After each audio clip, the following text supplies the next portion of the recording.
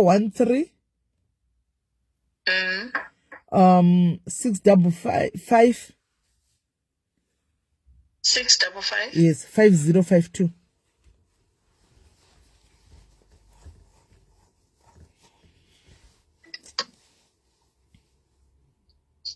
Uramba.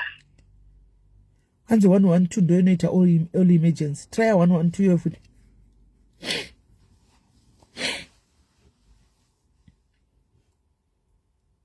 note that this line is for life-threatening emergencies only. Yeah. If you have a problem with your cell phone or require the MTN customer care services, please dial 135 from your cell phone. You are through to the MTN 112 Emergency Center. In the interest of quality, your calls may be recorded. By continuing with this call, hereby authorize MTN to share your mobile number and location details with the emergency service providers. If you have a life-threatening emergency, please press 1. Press If you 1. have a problem with your phone and require the MTN, it is a criminal offense to call MTN 112 when not in an emergency situation. This may result in MTN discontinuing network services to your number or laying charges with the police against you. Once you've made your selection, the agent will transfer your call to the relevant government emergency facility. For ambulance, please press 1. For police, please press 2. Press 2.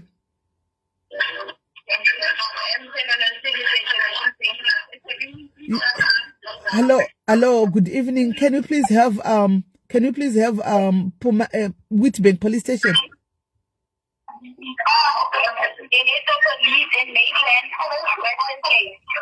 Can you come again? Can you please connect us with Mpumalanga police station, please? Yes, Witbank. Because we want to report an issue about a person who is kidnapped there. Sorry, it's in Witbank.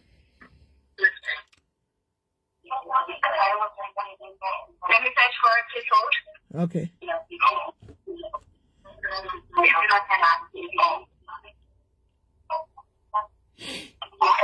gonna call it there. Hello. Hello. Continue. Yes. Yes, Emma Lachen, yes. Okay, I'll put you through the 60 days with take the person and meet them the ring line. Thank you. Thank you.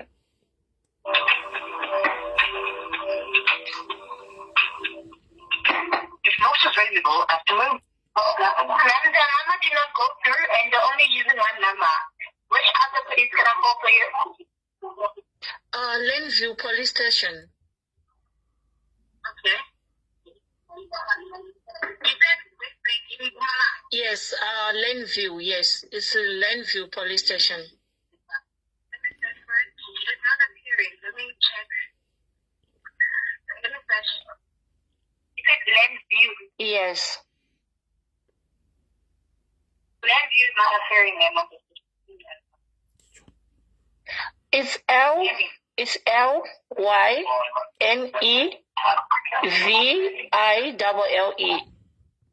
Okay. Just hold.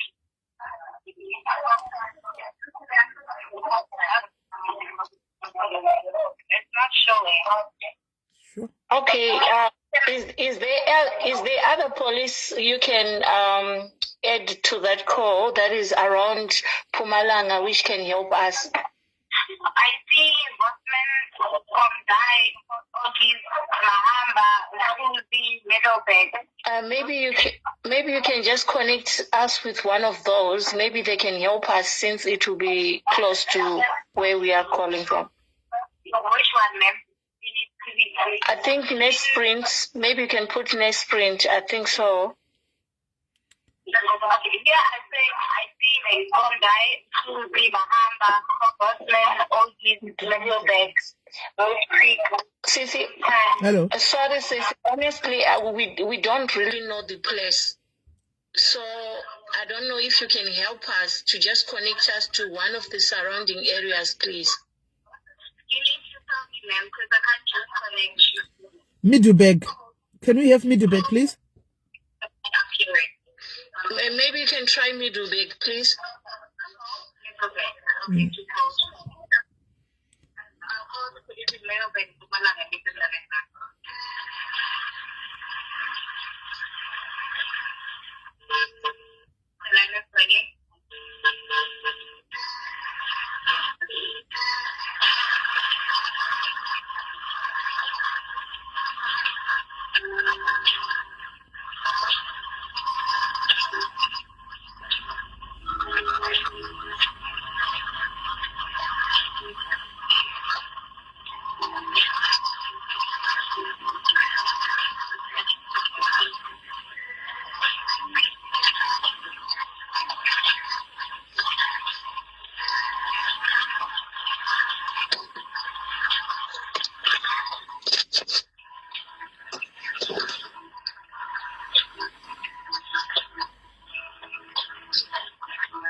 Good evening, how are you?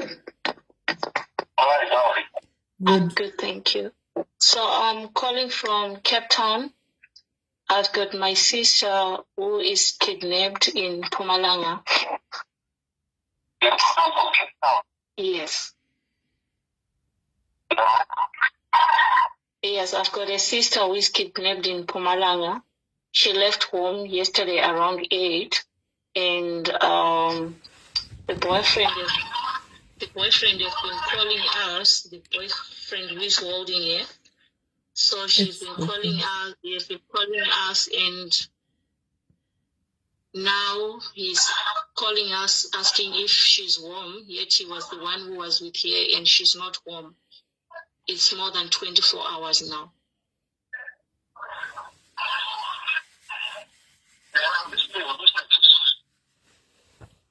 Hello? Yes, can I give you the address where you can go, because your daughter, she's home, at least she can give you more information.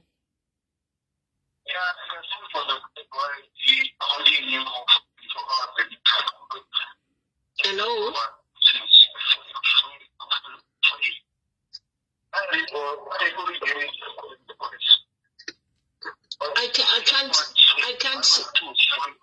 I can't hear you properly, please. Oh, the address. Do some next thing we say about WhatsApp, Papa. Yeah, I did put it on WhatsApp. Where did you put it? I put it on your WhatsApp. Yeah, the address is 412.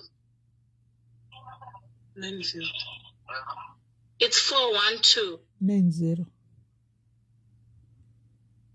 The address is 412 Lenview, Stema Street, Mpumalanga, Witbank. Yes.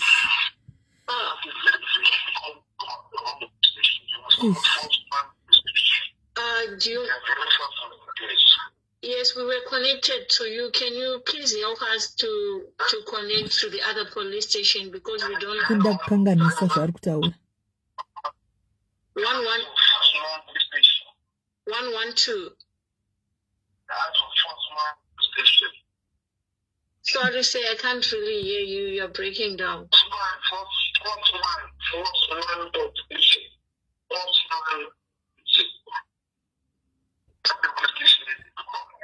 Hello? Uri kuvanzwa? Atobva drop. Yeah. Abva drop. Anga chikupa namba kuti fona hamene namba yanga chita kukupa. Ndanchimunzwa 112. Angachitaura kunge ari mu-empty room. Try that 112 again. For life-threatening emergencies only. If you have a problem with your cell phone or via the MTN customer care services, please dial 135 from your cell phone. You will through to the MTN 112 emergency center. In the interest of quality. Try 1011. Handikwanise kufona because i-direct call. Saka ari kufona neimwe phone iye pa-direct 4. Ko kana vadaira onyarira ndichataura navo. Emergencies only. If you have a problem with your cell phone or require the MTN customer care services, please dial 135 from your cell phone. You are through to the MTN 112 emergency center. In the interest of quality, your call may be recorded. By continuing with this call, hereby authorize MTN to share your mobile number and location details with the emergency service providers. If you have a life-threatening emergency, please press 1. If you have a problem with your cell phone and Press 1. require the MTN Press 1. customer service, please press 2. It is a criminal offense to call MTN 112 when not in an emergency situation. This may result in MTN discontinuing network services to your number or laying charges with the police against you. Once you have made your selection, the agent will transfer your call to the relevant government emergency facility. For ambulance, please press 1. For police, please press 2. Press 2. Hello, good evening. Good evening.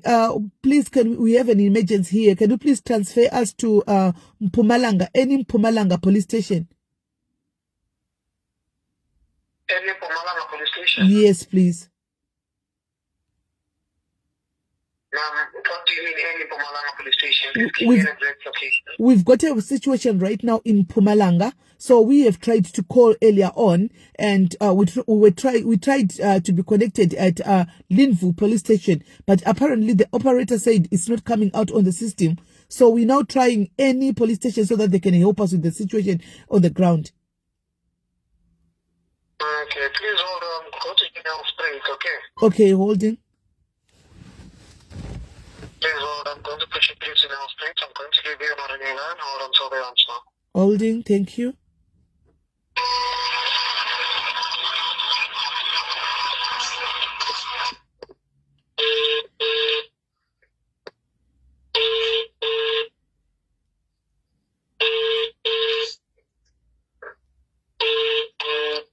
Taranya, please hold. Okay.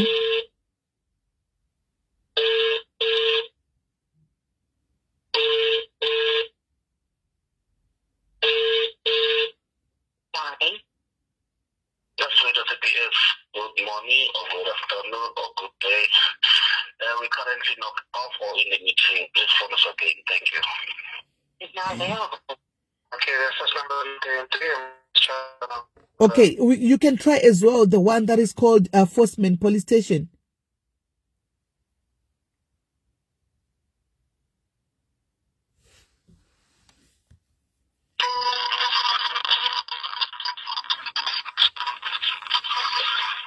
Again.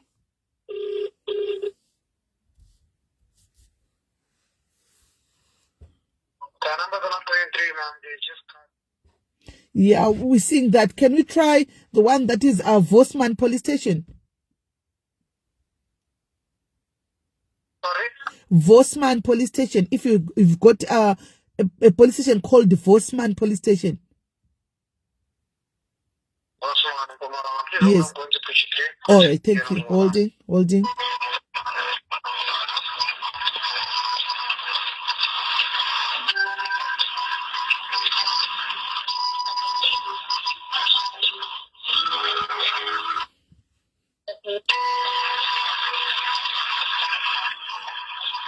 Amaphilisi akaoma vedwe.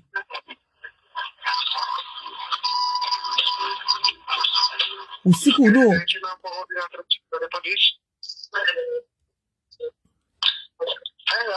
Hello, good evening, how are you?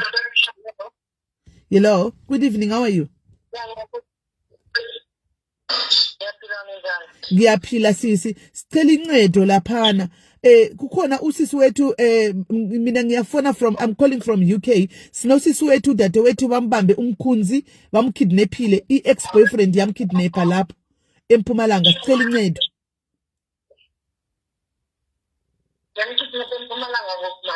Empumalanga, what's the name? Linwood. Lenville.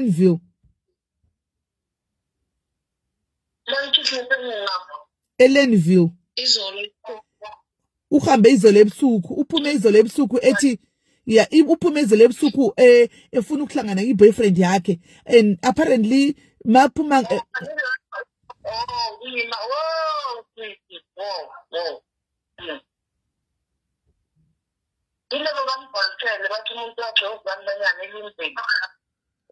uthi kanti sorry, can you come again sisi?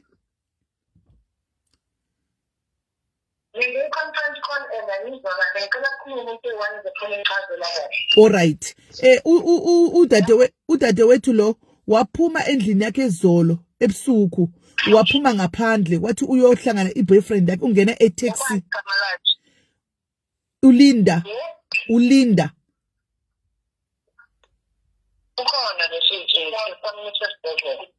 Usezibhedlela. Awu, siyabonga sisi, siyabonga. Thank you very much. Awu, siyabonga. Siyabonga my sister, thank you very much. Usezibhedlela ukuphi?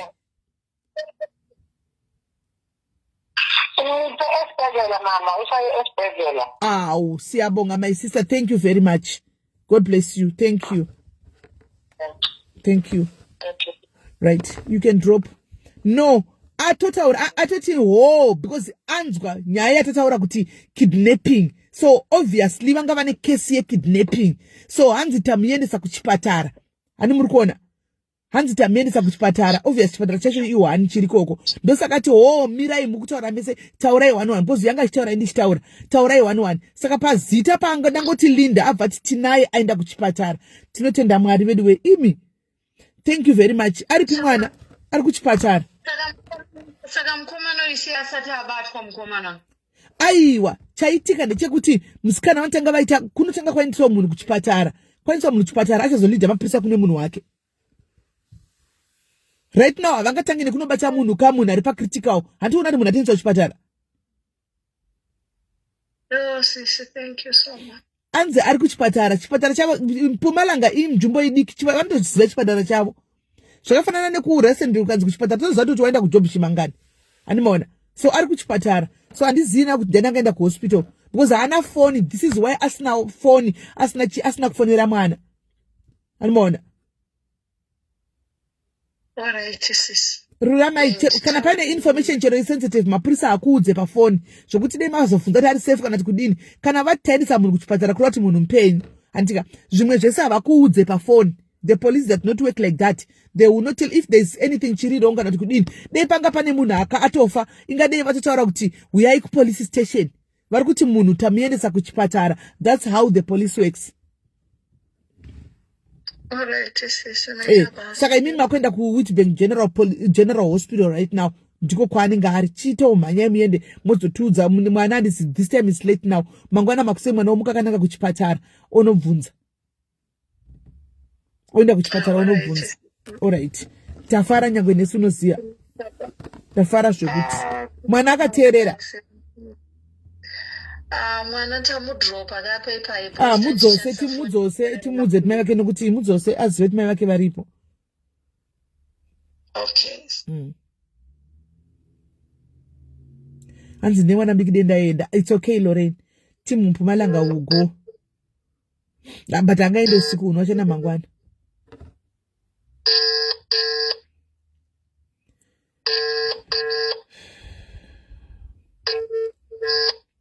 Unogona zatogona kuita kutofonera hospital.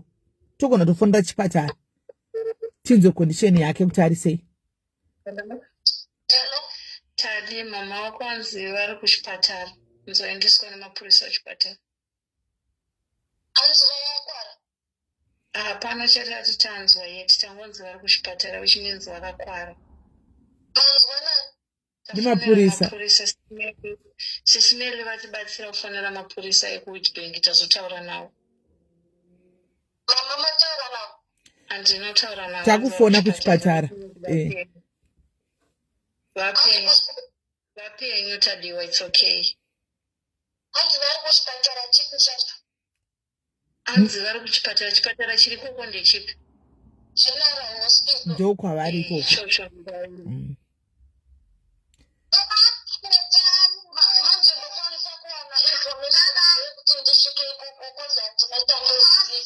Rega titrai kufona. Muudze kuti boyfriend kafona ati mama usati vauya handisi kuziva. Asa muudze kuti boyfriend munhu ari kupi. Iye zvino boyfriend kafona ngaachirega kudaira. Yes. Rega tifone kuchipatara. Tokumbirawo number hospital guys. Can you please look for the number hospital tive tangofona ka1.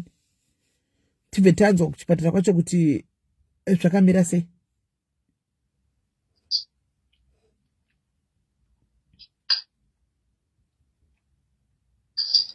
Tokumbirawo number hospital guys, comment section. Tokumbirawo number General Hospital.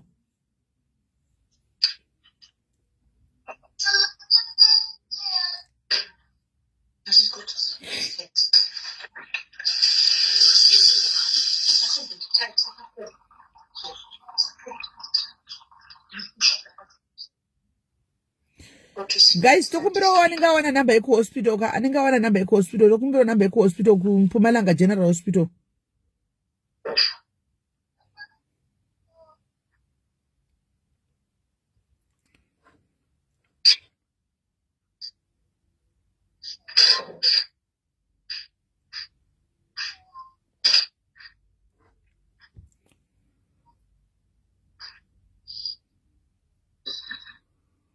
Number hospital guys, tokumbirawo number hospital guys, tokumbirawo number hospital. Mama Dewa, thank you 500 stars. Right. To phone number 013. Just a minute.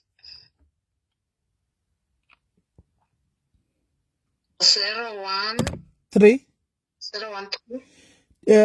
249 3874.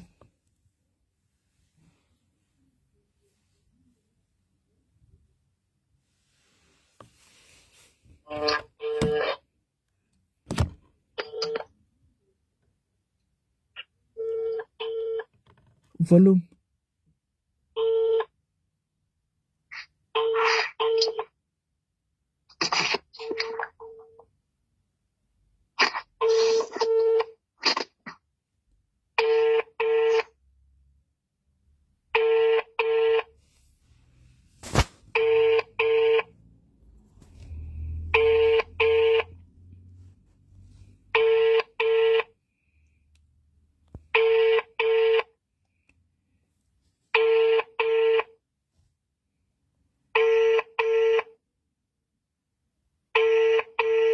As good idea.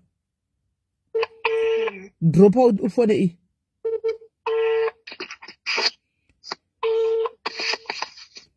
013 799 0214. Ikaramba tiri kufona futi 112 ya. Anti emergency. Phone ipapo tu.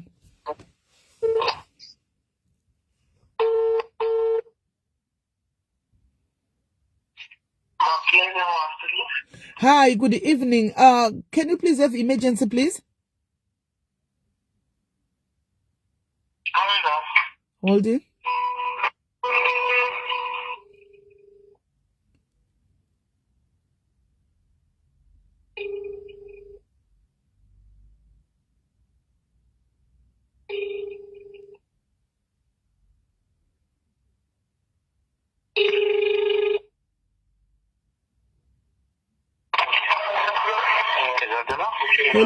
Hello, good evening. Hello, good evening.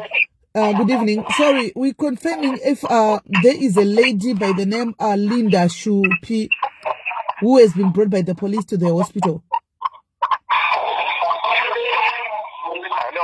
Hello, can you hear me? Hello, can you try and call again? I can't hear you. Now I can hear you. Can you hear me?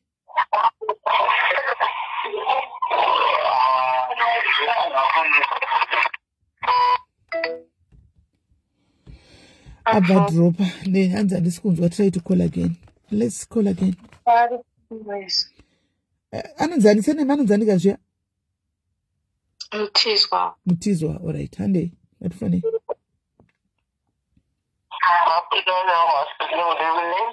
Hi, good evening. Can you please have emergency department, please?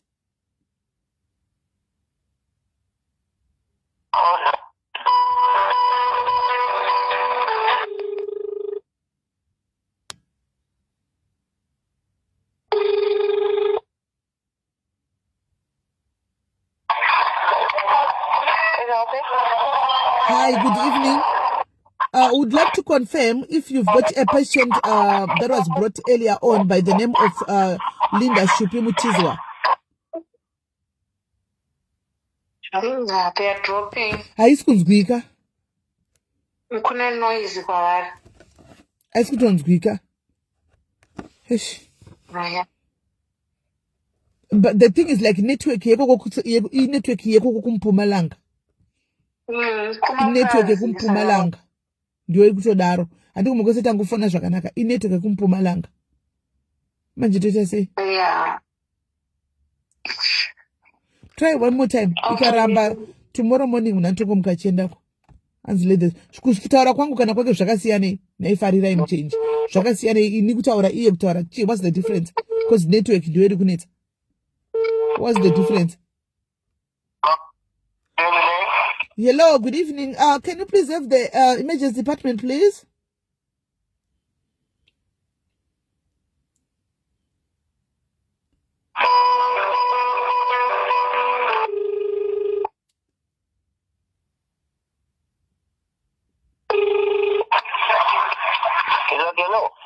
Hello.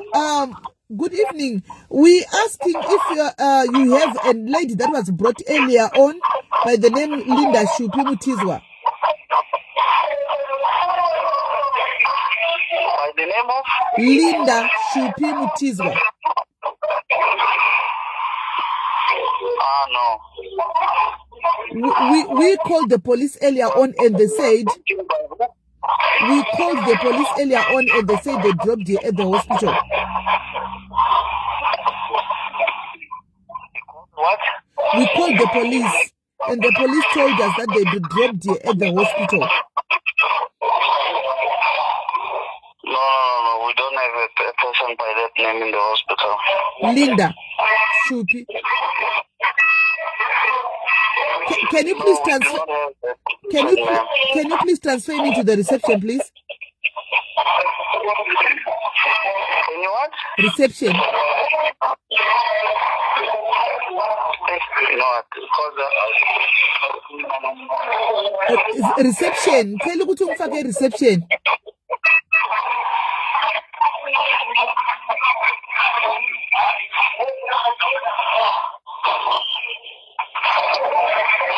Reception. Try one again. Once more. Let's take the reception route. Let's take the reception route. You have a lot to one talk who's block. One more that you 2 Hello.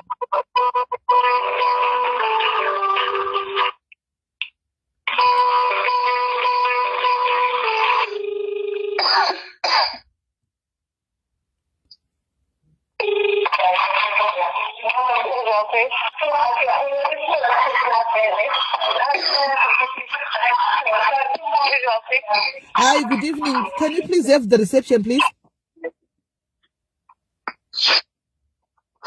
Yeah.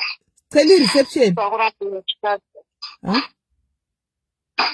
Vakuramba vachikata. I Yakatwa. think kune dziri kumboita. Kune Let me nezisingaiti. try. Kune nezisingaiti. Dzosera ku 112.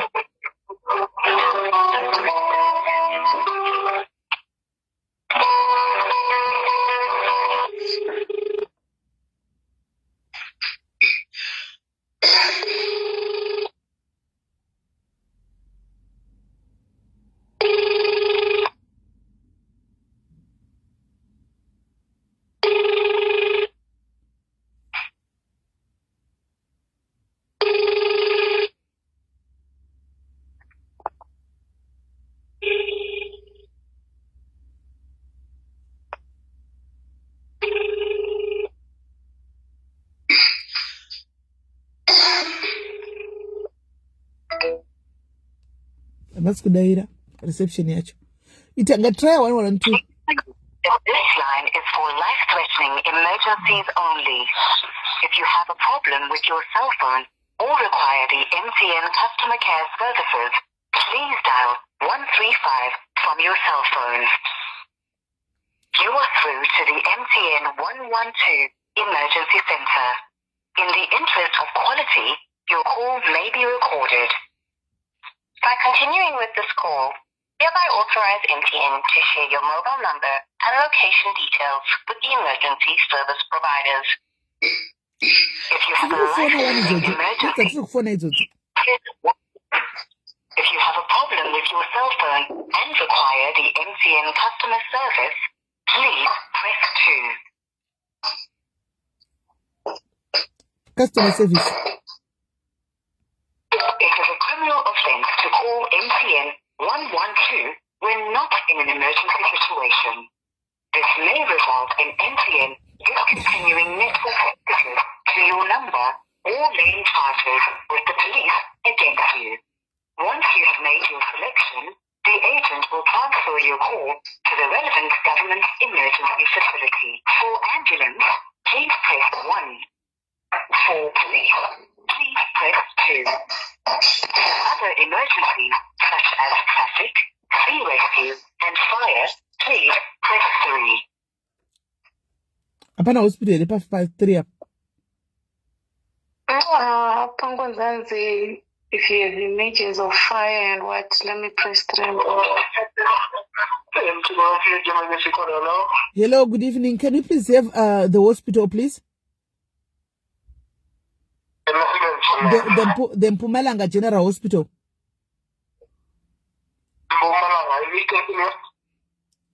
Come again? Where in Mpumalanga, ma'am? General Hospital. Mpumalanga Hospital. Am I looking for the number that's in Mpumalanga? We're also calling us from Cape Town. We're looking for the number that's in Cape Town. Cape Town. What drop? I think. Ndo tongopinda ko straight. Guys, kune vari kuti wrong hospital. Anditika. Inenge iri ndiyo one general hospital inenge iriko. Anti muri kunzwa. Mamwe ese anenge ave ma private. Saka se munhu aendeswa nemapolisa aenda ku hospital iyoyo. Anti muri kuona. Anzi reception imbotry Saka mukuti anza aisi hospital aisi Joburg Pretoria chido dzine hospital akawanda. Vana Mpumalanga ava kune hospital one iyoyo. Anti maona mamwe ese anenge ave ma private hospitals. Daila 013 Yeah. 653 quad 2 mana 24.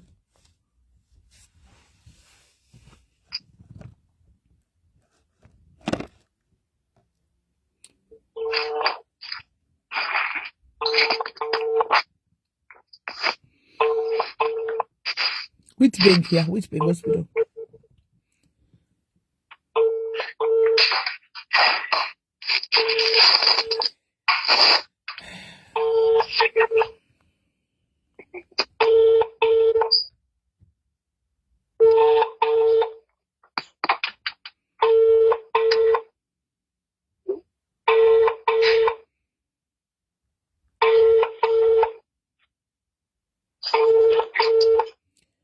Mavis, kana iri Witbank, ndakupa example yekuti, ku Rustenburg, kunongori neJob Shimangane Hospital. Munhu akatonzi arwara izvozvo tinoziva kuti Job Shimangane, unless aenda kwa private. Akanzi aenda ku hospital, it's Job Shimangane, one yoyo hospital. So chiti akawanda handizivi kuti kurevei. Ku Rustenburg, mama esina private. General hospital, it's only one. And mwana chiyasi kudaira, saka ndichaziye manje.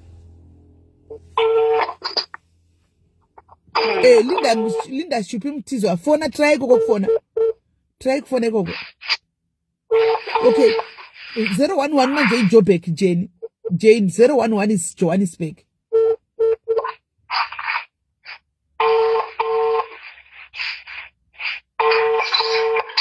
Witbank, chiti pa yeku Witbank yacho inonzi chiku Witbank kune api ma hospital.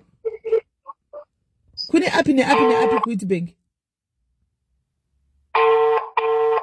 Kune api ma hospital ariko chiti pa mazita tichoge hospital nestarai. Kune api. Vari kuti kune akawanda chiti pa mazita ariko ema hospitals tichoge ne hospital. Tipe mazita tichoge ne hospital.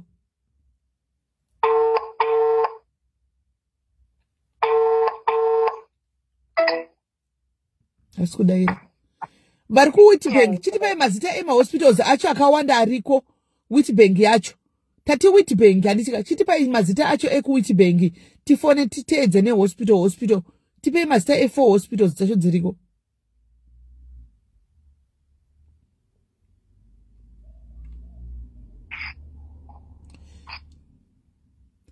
Memory takasika kukata iwanga uchinzwa madairi anga achita here. Andiwanza madairi anga achita mupurisa wacho. Hanzi kune 1cc. Vari kutika kune 4. Handi zvandiri kutaura vari kuti kune 4. Vari kuti kune 4. Chiti pai ma hospitals emazita guys vati kune 4 titsvage nemazita. Chiti pai. Mazita aya amati kune 4 tipai hawo titsvage nemazita. Ema hospitals 4 amati ari kwayo. Tipai mazita acho titsvage nemazita manhamba. Tifone 1 by 1.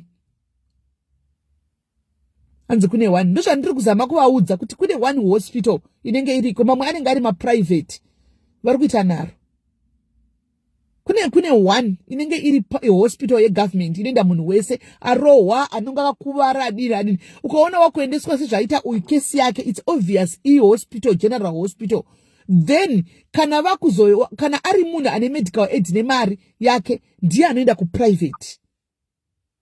Uyu aendeswa nemapurisa uyu aenda ku general hospital. Namba yau china yepapurisa tidzokere ku police station tifane kuti tibvunze zita rechipatara.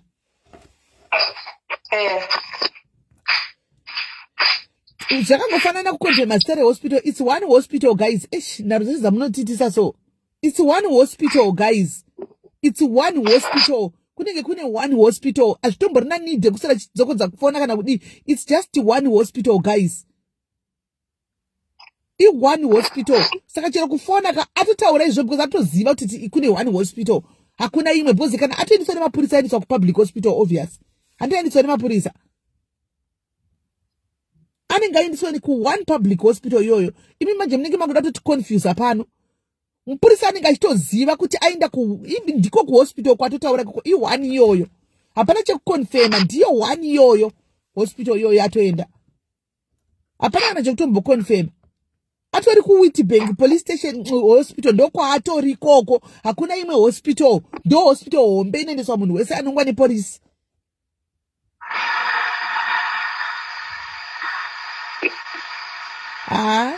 Dzangu vedrama wedzi kwai anosa ku private. Ichibhadharwa ni private. Private is not for free wangu, inobhadharwa. Muforena uyaenda kuniki unofunga mesa ku private. Private inobhadharwa ni individual. Ndo basa rema medical aid yaya. Saka anoendeswa ku private nani. Try 1013. Okay. 013. Yeah. 653. Tamboifona nti. Kwaji 2. Yeah, tamboifona. Tamboifona idosudairwa. Tamboifona.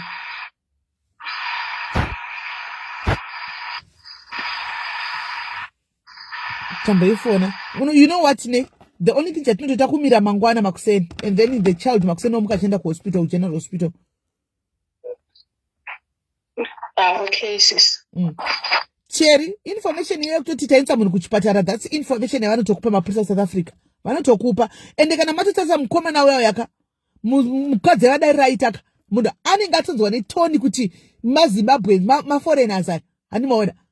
Toni, ndosaka angoti zita rangu anonzani, patangoti Linda katitamisa kuchipatara. Anenge vachitoziva munhu, vatoziva munhu varikutaura, ariko kuchipatara. She's there kuhospital. Ariko, mukomana zvatotaura kuti hanzi atiza abuda, akadiya akasiya, is true. Ariko kuchipatara uko. Pavatobvunza kuti mati zita anonzani, vanenge vatonzwa netoni kudhara kuti ndiye munhu semunhu. Munhu watakura wakaisa kuchipatara, nemunhu nevanhu vari kufora kutsvaga munhu, vanhu vamwe chete. Zvekukonfuzwa nevanhu ndika zvakazodai dzatove drama. Tafona number yo Sylvia, we called that number, kuna mnadaira. So you know what, it's late, let's just do it mangwana. Andichika. Okay.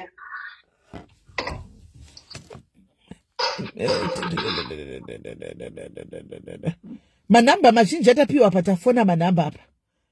Hasi kudairwa. Andichika. Are you okay, Titi? Vapane yofuteka unakana ne beje kutoza turi umne pane vapano ngofambira nyaya. Are you okay? Manamba isatafona apa more than 10 atafona manamba pa usikumaona. Comment section ndio iri kupa manamba. Turi kuvenga comment section isichipa na manamba gogo. Kuda makuwa sibuda munyadze vanhu, buda munyadze ma diaries. And I called, they said what? All right. I called, they said, can you check surgical ward because they don't have in medical ward. No, I think it's good to get reception dear. Aripa reception. Dosh toripo. Aripa reception. South Africa attend jokumanya. Kwakafanana nekuno ku UK kuma amunoti ma inozi ANE aya. Ariko pa reception. Can I send a police manje aripa reception? She's there by reception. Ariko pa reception. Let's try this. Taifona lulumoyo number ya muri kutipa ita. Tadzifona number za muri kutipa ita. Hari number dzibva pa internet. Tadzipiwa, tadzifona, dzinopera 200 idzo dzinopera triple na quad 2.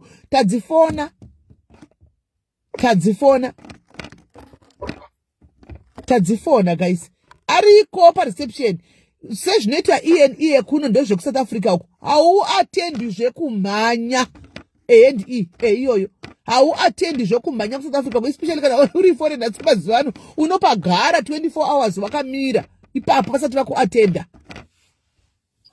Animaona. Iyo ER inonzi ER. Vanoiti ER ku emergency iyoyo. Iyoyo vanoiti ER iyoyo. Au attend zvekumhanya. So akuview ariko kuveko ariko asikuti asakatombo attend anenge akatovata pa reception paya akatogara pa bench hapo. Kana akatopiwa chinhingikiri zvitori nani. Akatopiwa chimbedha zvitori nani. Animaona. So I think what you have to do makuseni kuti tive ne concrete answer. Makuseni munhu ngamukira aende kuningiri, aende ku hospital, but ariko I can feel it in my gut. She's there. Ariko. She is there. Ariko. Zvanetsa kuti hana phone. Deanga ni phone afonera mwana kudhara. Hana phone ndio yangu kudziya sarako. Ariko. Kuveko handi kutozvifila kuti ariko. 10177 DP. Alright, pekupesira try 10177 echitoni.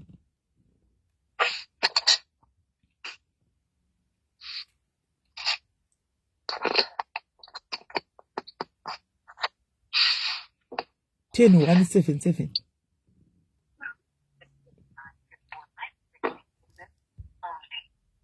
you have a problem with your cell phone or require the MTN customer care services, please dial 135 from your cell phones. You are MTN 112 Emergency Center. In the interest of quality, your call may be recorded. By continuing with this call, hereby authorize MTN to share your phone numbers and locations. Kaenda wiki pa emergency data extend muno senge kusa avachamhanyi ku South Africa avachaiti zvekumhanya. If you have a problem with your cell phone and require the MTN customer service, please press 2.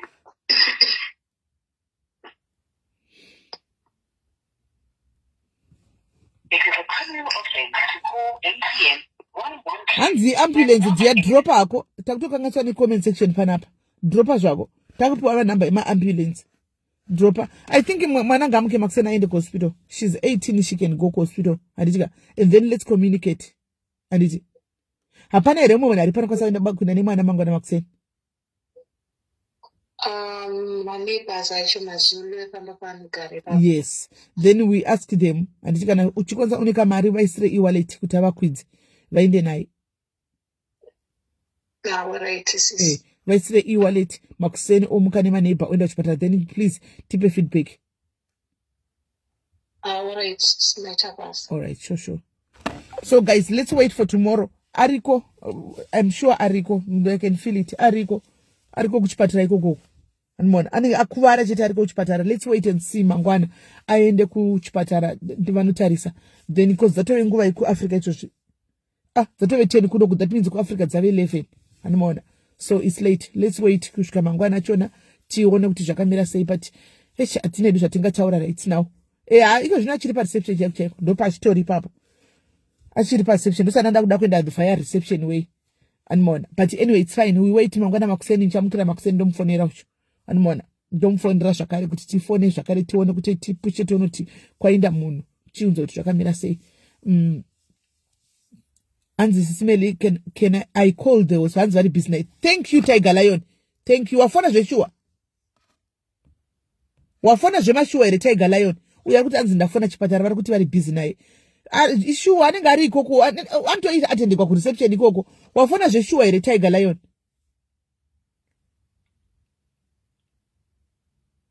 Wafona ere zveshua.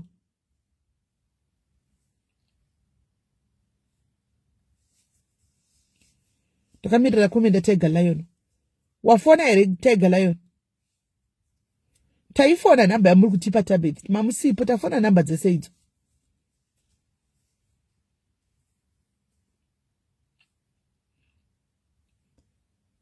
Tiger Lion wafona ere. Ninga sina kutofona uno. So guys, still anzi call after an hour and a phone. Thank you very much. Thank you dear. Thank you. Ari busy na yariko kuveko ariko. Kuveko ariko kuchipatara, I said it. Anyway, more bata zvakanaka guys, totanga na mangwana tusanga na mangwana tichitaura si toda kungotenda futi zvakare president. Toda kutenda president. Tichingotenda chako nokuti pade tichitaura papa kuti guys you are underestimating muchishora muchita seika. Hamuzivi kuti ma voice anenge achisvika kupi. No problem yaminenge mnayo. Hani ndakakumbira nsinda ifuta noise ndiri wani kuti ndokutokumbirawo kuti vanhu vapfure nezvinhu zvavo tokumbirawo kuti thank you honorable Tino Machakaire. Thank you. You listened again muri kubatsira nekuside chokoriende hani manzwa. So probability yekuti munogona kuenda nezvinhu zvenyamaona kuti yavepo. Hani muri kuona kuti zvatomencheniwa kubva ikoko kumusoro. Asi kune munhu aitaura here zvokuti mupinde nezvinhu zvenyu. Handi ndinengoti varege vapinde nezvinhu zvavo. Varege muchinyora ma-comment section. Vanenge vachiverenga. Vanenge vachiona. Techikuza kuti vanenge varipo toziva techiziva kuti vanenge varipo. Imi motenga kutukirira. Wati muchitukirira. Thank you vamnangagwa baba. Thank you in advance. Thank you Shumba Murambwi. Totozviziva baba vedu kuti vanhu vari kuenda nezvinhu zvavo. Vanhu vari kuenda nezvinhu zvavo totozviziva kuti vanhu muchangovhurira vainde. Thank you president venyika munonzwawo kutaura kwatinoita kuno kuzasi. Ndakakuudzai. Regai ndachijoinira musangano. Koko nditaure ndirimo mukati ndichihwikwa saka muri kuti kudini asi changa minodiwa toda vanhu vakachanga padiaris toda vanhu vakamuka toda vanhu vakamutsa zvokuti no 4 November still kune vanhu vanenge vachida kuenda kumba vanoenda vada kumira zvokuti November it's fine munosara makamira vari kuda kuenda kumba nezvinhu zvavo regai vabvumidze vabude nezvinhu zvavo zvataurwa ikoko fochu ndofunga mangwana muchange muchitoiwana answer nosvika mangwana. Ndakumbira ndichita mavideo everyday ndofana ndaita 4 mavideo everyday ndikuti president zvinhu sakanga mwa zvinhu zvavanhu president vanoda kuya musaka ndiri 4 ndichita mavideo akaderekedzana kudai 1 munhu ari ega moya moti kwai rikatituka zimairi yare midoria rikatinde kumorituka zimairi hey usapindire nyaya dzeku South Africa iwe uri ku Zimbabwe usapindire uri ku UK une utsinyo usapindire zvinhu zveku South Africa imi ndikakudzenga tichasiyana ne content zvinhu izvi. This is real life. Kumba vanoda kuenda but ngawaende nezvinhu zvavo. Hapana munhu arikuramba kuenda kumba but unoda kuenda nezvinhu zvakashandira. Tikaisa mafacts 1 pavideo yayo tikaisa mafacts cheche anotonyatsodzwika.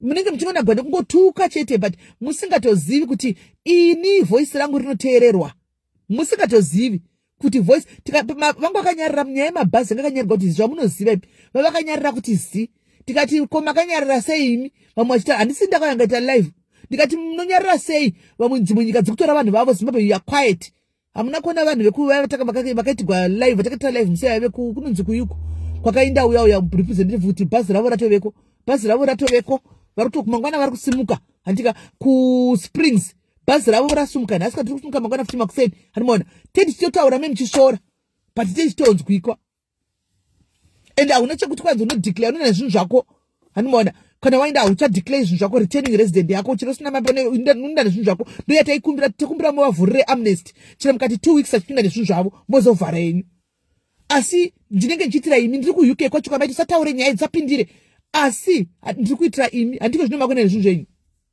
handi kana zvatovhugwa makwenda nezvinhu zvenyu indona nezvinhu zvangu zvipi handi imi ndimoenda nezvinhu zvenyu but hakuna vanhu vanenge vachida kuenda kuti kutaridzai zviri kuitika handika pamapeji pavo inini kwandiri this was not content because when it comes to this nyaya dzezinophobia South Africa kubva 2008 ndichifamba nemi nenyaya dzezinophobia I know how zvadziri dzinoaffecta nyaya idzi handimaona ndenda kutozvipinza mubhutsu idzodzo hanzi murume wangu akupai sando hanzi asisisimeli musiteni kai kana ndisi musiteni ndinongotaura ndakaenda ndikanozvijoindira musangano ndozvandakakudza ndikati kana ndiri mupati momo vachahowa kuti mwana ari kutaura kana ndiri uko zvasiyana kandi kungowawa tati uko handimaona ndikati ndauya wani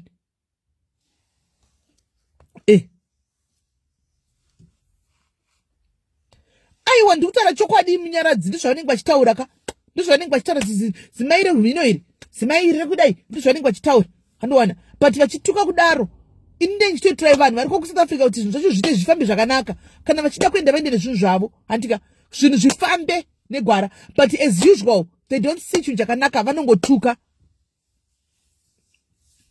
hanzi it's content kune zvinandoita content Stanley ukanzwa ndichikuudzaini kuti this is not content handisi kuita content handifi ndakaita content nezinophobia because ndoziva ndofunga imi munenge musingazivi Stanley kune vanhu vanoziva kubva 2008 pakafa vanhu papa ndini ndakanga ndiri paground ndini ndakaenda nevanhu it's me who organized mabhazi bvunza vanhu vekuconsulate kuchipisa kwakadaro saka ndimbo ndakatozviona zvakaitika vanhu vakapiswa ndakaenda ndindaistreama live ndiri ku ubro hall kwatakaitira ndingikiri yaya kwatakaitira memorial yaya ndikazosara vanhu vakuenda kubulawayo saka hapana chamunganzana ndiri paground I know how hating it ndakazviona zvaiitika handiite kune nezvinhu zvakadaro